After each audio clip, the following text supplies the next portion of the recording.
pessoal, bem-vindos a mais um podcast da Rafus Press, nossa biblioteca submersa. Ainda não conseguimos regularizar para termos conversa sobre tradução, talvez aí nesse mês que vem. Mas enfim, hoje nós vamos tratar de um tema que me é muito caro, que é um gênero específico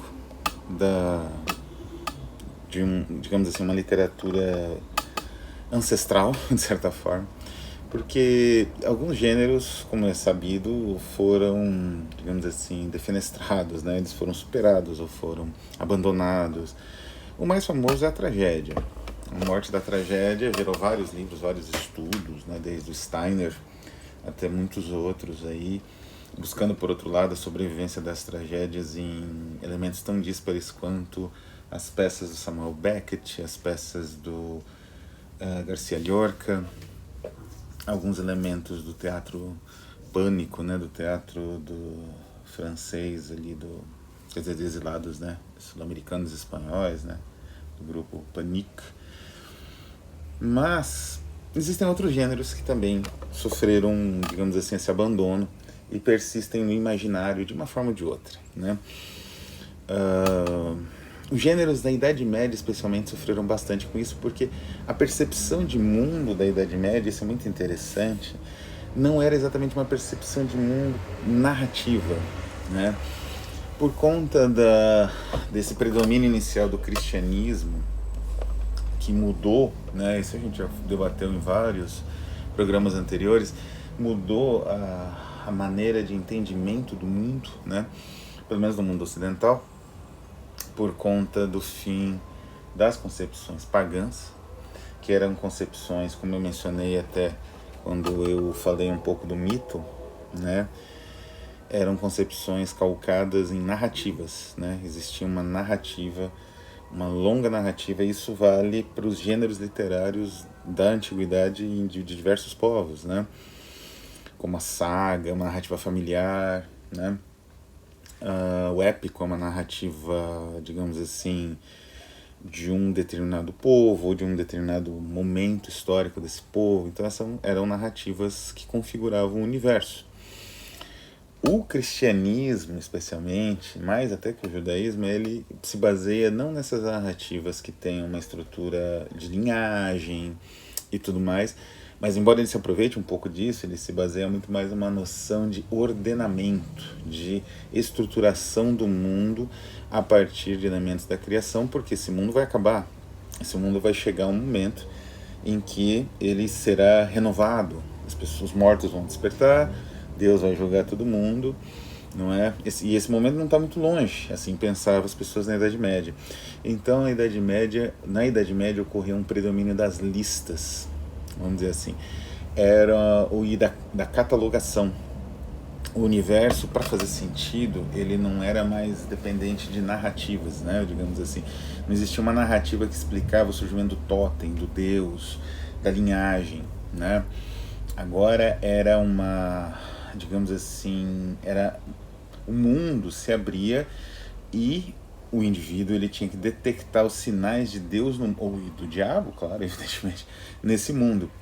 Então, para isso, se valia de listas, né? E essas listas geraram gênero. Eles configuraram, né, estruturaram gêneros muito específicos, né, gêneros literários muito específicos da Idade Média que se perderam completamente. Alguns sequer são lembrados, né? Então são os lapidários, os livros como a Legenda Áurea, né, que são catálogos ali das vidas de santos, são as Imago Mundi, né, que eram espécie de tradução do universo, né, às vezes na forma de mapa, de uma forma mais ou menos esquemática para o entendimento, nome de estudo, né, Imago Mundi. E principalmente, talvez o grande gênero desse momento histórico, que é a transição da antiguidade, né? Na antiguidade já começou-se, né, a imaginar que talvez fosse necessária uma catalogação dos elementos para a compreensão deles. Embora a forma como se deu na antiguidade, no início, nos primeiros filósofos ainda na antiguidade, antes do cristianismo, fosse um pouco diferente. Conforme isso foi avançando no período medieval, as configurações foram se alterando. E chegando naquilo que eu falei, nessa contemplação do mundo, com uma lista na mão, para você poder entender os fenômenos divinos e os fenômenos telúricos, ou demoníacos, enfim, né, terrenos. E esse universo é o universo dos bestiários. Os bestiários, eles foram provavelmente o grande gênero literário da Idade Média. Tinham bastante saída, vamos dizer assim, eles se espalhar, existem muitos bestiários, era um tipo de manuscrito, um tipo de livro que se espalhou rápido na Idade Média, né? Algumas cópias se aclimataram, né? Quase todos eram derivados do Fisiólogo, né? Que era o bestiário grego originário, e aí eles foram se aclimatando em regiões diferentes, com novas propostas, novas ideias que os próprios copistas, monges e tal, traziam e interpolavam nos textos, né? Então os bestiários, eles foram ganhando uma riqueza conforme a Idade Média foi se desenvolvendo, né? Especialmente a Alta Idade Média, eles foram ganhando uma riqueza gigantesca, né? Tanto que, de certa forma, a cultura ocidental, especialmente naquilo que ela tem de monstruoso, vamos dizer assim, a própria noção do monstro e do milagre, elas foram dadas por esse tipo de gênero literário. E os bestiários, especialmente, forneciam isso. E é interessante que, de certa forma, embora ele fosse uma lista, o bestiário ele acabou incorporando elementos míticos, porque é uma lista narrativa. São histórias que descrevem os animais, e essas histórias estão dentro, enfeixadas nesse universo, digamos assim, de enumerativo, né? De uma enumeração dos inúmeros fenômenos animalescos, por assim dizer, que preenchiam o planeta, que se espalhavam por todo o planeta e tudo mais. Tem uns cachorros latindo aqui, não sei se vai dar para ouvir no episódio, mas é por conta, talvez, de eu estar falando de bestiários. Enfim, o bestiário medieval, ele se transformou numa espécie de grande gênero. Agora tem um caminhão do gás também. De grande gênero da Idade Média. E era um gênero, como eu falei, descritivo e enumerativo, né? Que enumera elementos para que o leitor pudesse entender o universo, né? Essa percepção que os bestiários forneciam, ela não se perdeu, né? Ela foi acoplada à biologia, que possui até um campo vasto da taxonomia, que é exatamente isso, né? A denominação dos animais, a maneira como você entende o animal. É interessante porque esse interesse medieval surgia justamente num momento em que era através desses materiais que o leitor podia ter acesso a certos elementos do mundo que já começavam a ser conhecidos, mas era muito difícil você ter acesso. Por exemplo, o elefante. O elefante é um animal que é lendário até quase na Europa. Ele, assim, eu acredito que existiam algumas espécies até mais próximas ali da região do Mediterrâneo, numa antiguidade bem remota, que foram extintas.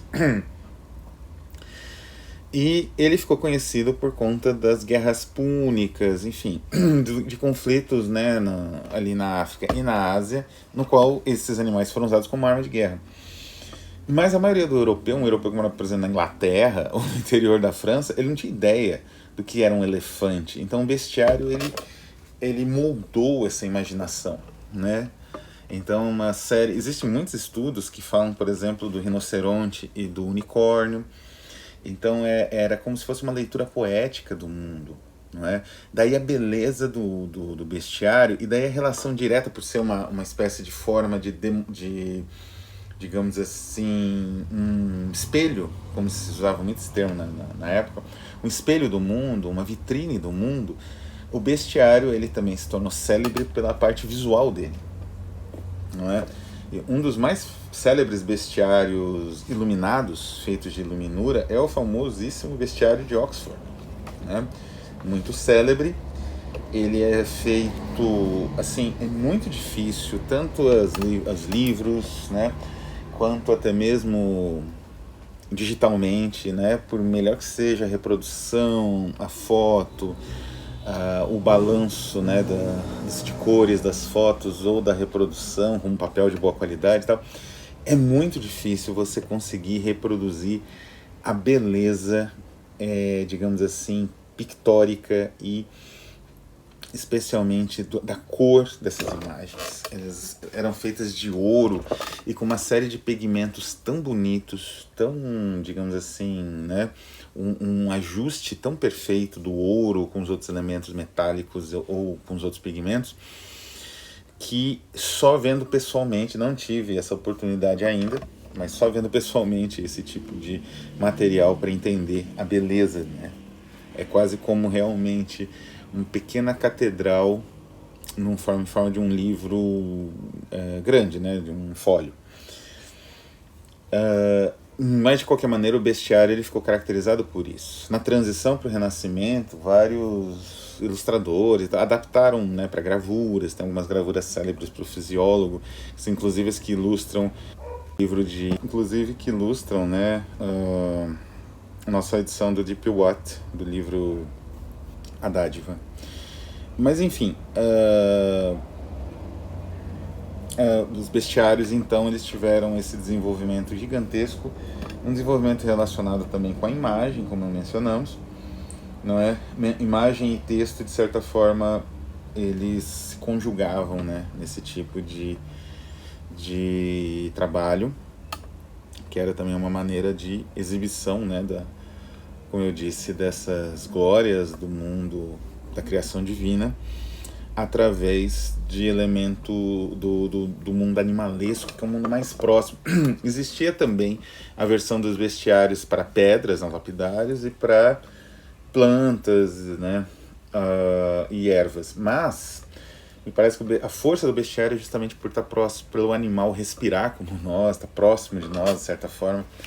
E é interessante que um bestiário contemporâneo, né, como o Manual de Zoologia Fantástica, ou se vocês preferirem, né, o Livro dos Seres Imaginários, do Borges, Livro dos Seres Imaginários, ele justamente, na introdução, ele fala como, para uma criança, a primeira vez que ela vai no zoológico, como provavelmente deve ser difícil entender um animal, ou perceber um animal como um ser... enfim, perceber o animal, a diferença do animal em relação a ela mesma, sem que isso cause um profundo terror. Não é? Muito pelo contrário, né? Embora a gente antecipe aquelas imagens exatamente nos bestiários que nós temos hoje, né, nos livros infantis, nas imagens registradas desses animais, sei lá, de um elefante, de um tigre, ainda assim, quando você vê esse animal a primeira vez, é um impacto muito grande, né? Então, é como se você visse realmente a criação divina, né? Um outro universo, um universo que parece não ter nada conosco, não é? Isso é até um pouco hostil, né, de certa forma. Então, aqui a gente já entra no campo do significado em si do bestiário e como esse significado persistiu e persiste.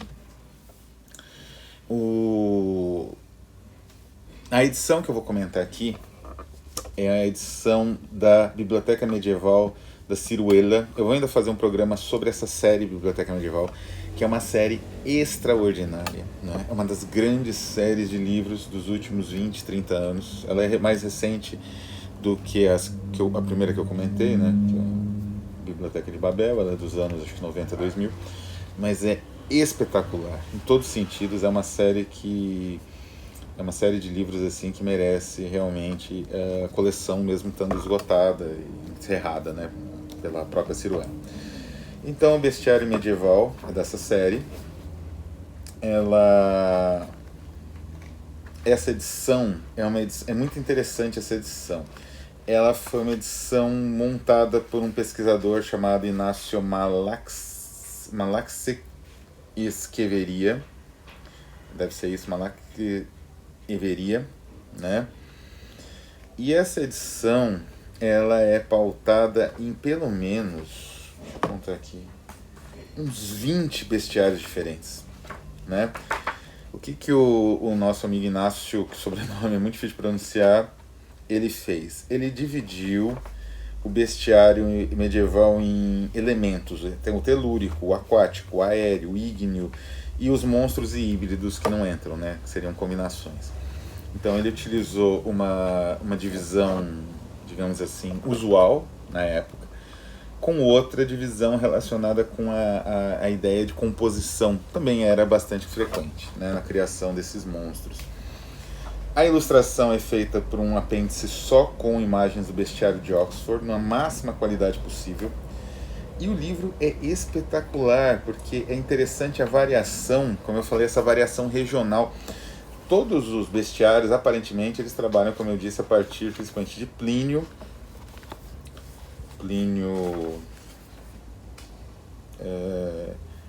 a História Natural do Plínio e o Fisiólogo Grego, que é um livro anônimo que inspirou bastante os bestiários. Só que esse trabalho inicial, essa base inicial, sofria tantas alterações, tantas modificações, tantas formas diferenciadas de trabalho, né, com os elementos ali impostos, que rapidamente mudava, né?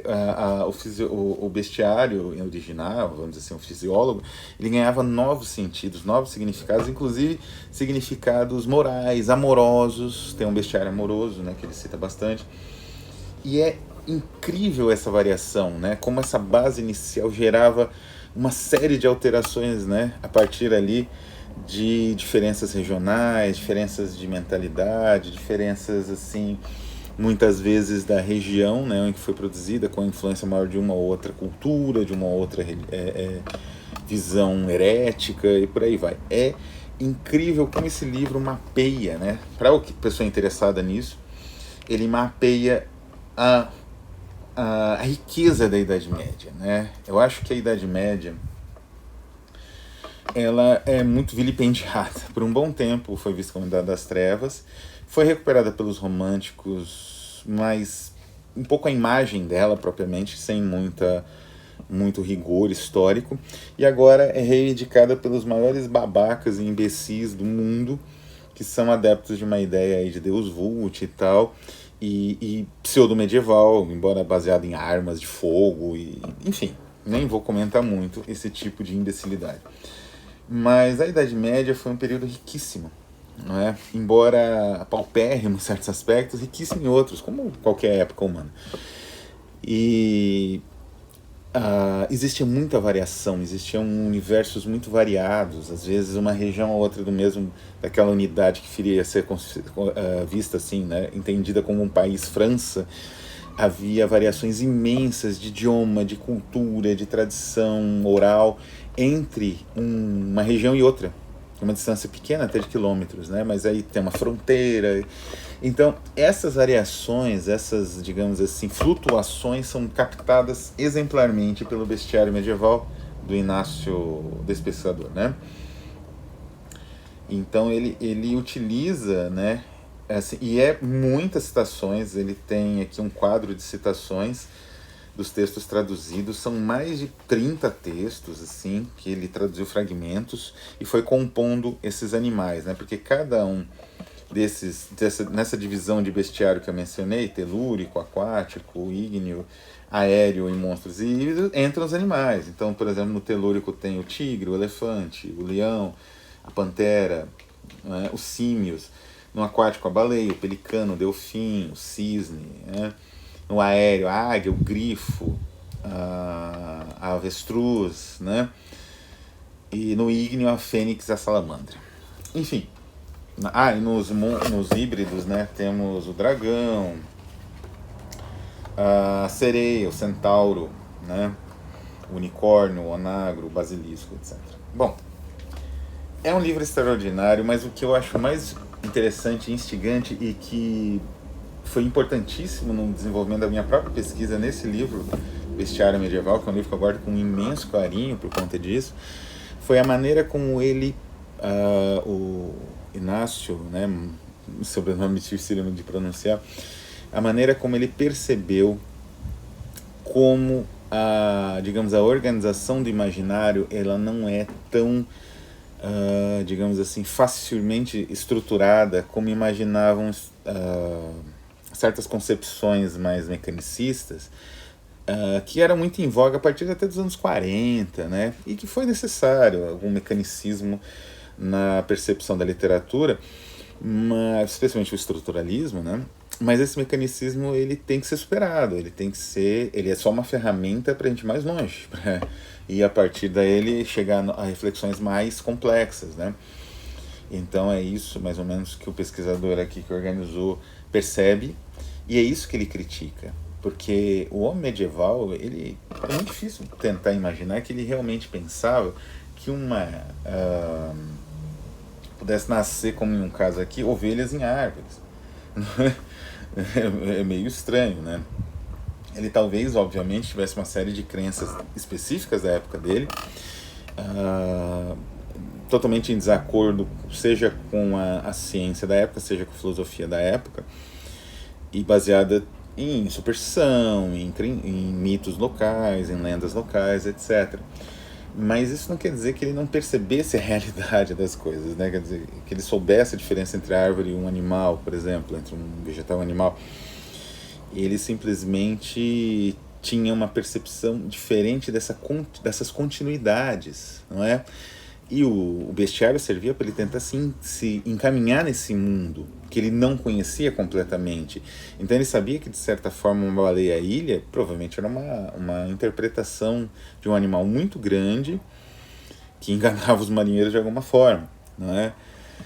E que devia existir não que existia alguma verdade nisso, porque ele também não via nesses termos, mas que isso correspondia mais ou menos a um animal descrito, que existia um animal grande no mar chamado baleia.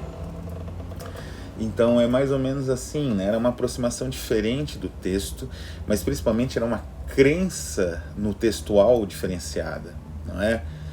É muito diferente, certas questões não se colocavam simplesmente, né? Sei lá, se a Terra é redonda ou plana.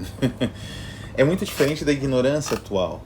A ignorância atual ela é uma ignorância, digamos assim, sistemática, porque ela é instrumentalizada por elementos artificiais, como, por exemplo, a internet, por mecanismos. Não é? Ele não vem só de uma crença a partir do que você ouviu, né, de histórias ouvidas de seus antepassados. Ela vem da internet, em que você participa de um grupo, de uma seita, e você se sente feliz dentro daquela bolha, daquela seita, porque eles te aceitaram. É muito diferente de uma percepção mais limitada que utilizava um bestiário, que também não era, né, era igualmente voltada mais para a formação moral, né, do indivíduo, e nessa formação o entendimento do mundo era importante, não é, do que a maneira como os nossos aficionados da Idade Média entendem o mundo, né, de uma maneira paranoide, uma maneira aí que tem a ver realmente com tratamentos psicológicos atuais. Então é importante essa distinção que o pesquisador que organizou esse volume maravilhoso fez, para que justamente nós não percamos o fato de que as coisas no passado eram realmente, tinham sua própria dinâmica, não é? E nós não podemos simplesmente nos apropriar dela, ou criticá-la, ou utilizá-la estruturalmente nas nossas análises, sem perceber a dimensão histórica disso. Então é isso. Esse livro, Bestiário Medieval, ele é passível de achar em alguns lugares. Eu comprei no Brasil, numa livraria que ficava perto do Mackenzie, muitos anos atrás. Muitos anos mesmo, mais de 20 anos atrás, acho, ou em torno de 20 anos. E eu acredito que ele deva ser bem caro hoje em dia no estante virtual da vida. Então é isso, pessoal. Vou ficando por aqui. Um abraço e até a próxima.